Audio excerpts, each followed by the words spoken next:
What up, YouTube? How is everyone? I hope good. I'm here with a video on what are some reasons that people use drugs or alcohol to cope with their problems. So let's get started. There are countless reasons why all walks of life turn to a substance to help cope with their life problems. What we all need to realize and admit is that all walks of life, all class of people, use drugs and alcohol to cope with their traumas, stress, urges, desires, pain, addictions, and so on. It isn't only the lower class mental illness, homeless people that use drugs, as there are so many educated, well off, and very intelligent people that use drugs and alcohol, but tend to hide it a lot better, or people don't pay attention to it, or the people around them know but just don't say anything about it. In general, there are typically three reasons why which people use drugs or alcohol or any other kind of, prescription drugs or whatever. And it's emotional, psychological, or physical that typically make people, depend on something to get them through the day. Emotional feels they need a substance to fill a void in their life, whether it is stress, trauma, relationship issues, or more. Physical feel they need the physical effects of a high or low to physically feel better. Psychological feels inadequate towards themselves or the world, so they use drugs to boost their confidence and self-esteem and ability to make sense of things. There are also several triggers that cause people to use, and I'm going to list those off now. Loss of job, a death, divorce, finances, health issues, medical conditions, severe emotional damage. Physically, people use drugs to boost the endurance, improve their focus, enhance their appearance. Psychological reasons, mental illness, mental trauma, or generally attitudes or beliefs. We are supposed to learn to deal with all of these reasons in a healthy way, but most people turn to substances as an easy or a perceived helpful way to cope. Here is a list of the most common reasons: grieving a death, end of a relationship, mental illness, relaxation, self-medication, financial burdens, job pressure, school pressures, family demands, peer and social pressures, abuse and trauma, burden, to fit in, curiosity and for experimental, rebellion, to enhance performance, to be in control, isolation, ignorance, instant gratification, wide availability. Younger people may experience social pressure to use drugs from TV, social media, and other celebrity influences, and of course peers. It sometimes is glorified that drug use is cool and the thing to do. Present traumas, such as living in an abusive environment, triggers substance abuse at times, as it is a way to forget about the pain. There are other drugs besides street drugs that people tend to use for many of other reasons. Steroids, growth hormones, or stimulants are used for physical performance in many athletics or athletes, or general people that are very active in life, or they are wanting to look a certain way. People love that drugs bring them instant gratification in terms of physical, psychological, and emotional sensations. It can also often a social act, which further enhances feeling of gratification.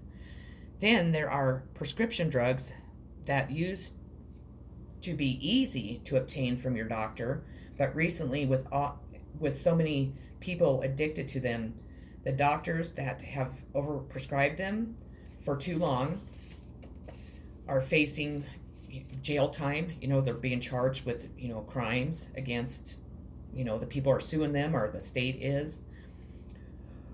Or they have stopped giving them out, which I think is crazy, because I know that people really do need them. And unfortunately, there are people that do abuse them, but a lot of us don't. And when we're in pain, let's say that, they're not giving it to us, and it's making it's kind of ridiculous. So I have to say that. So this is when we seen the heroin epidemic really spike, as they could not get the pills that they desired and they were prescribed for so long, so they turned to heroin, and the effects are kind of the same. Besides, heroin is way more addictive and way more dangerous. Social groups can also trigger a person to use drugs too. These groups are typically teens, work professionals, homeless, and mental illness.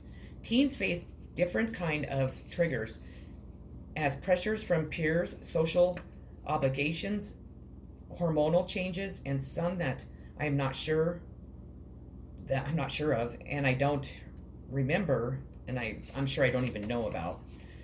Working professionals, most of us think normal people do not use drugs, but even the people that we deem normal are also dealing with social pressure, work-related burdens, and financial stress, and the fact that they typically can afford the drugs, their drug habit makes them even more likely to do them.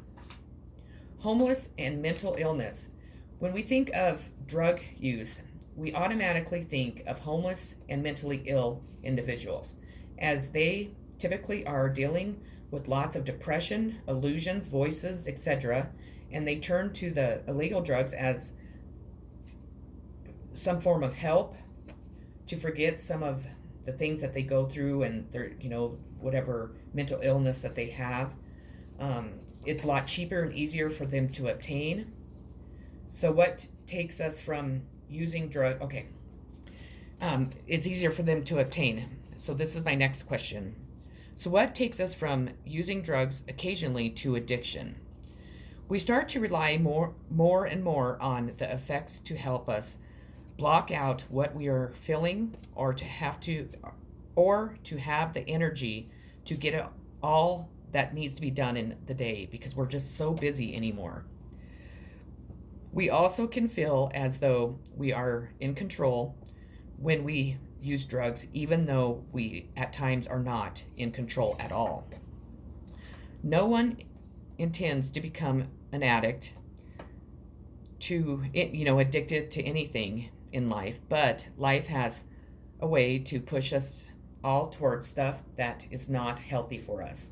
Addiction is when a person feels as though they cannot live without whatever they are addicted to, such as drugs.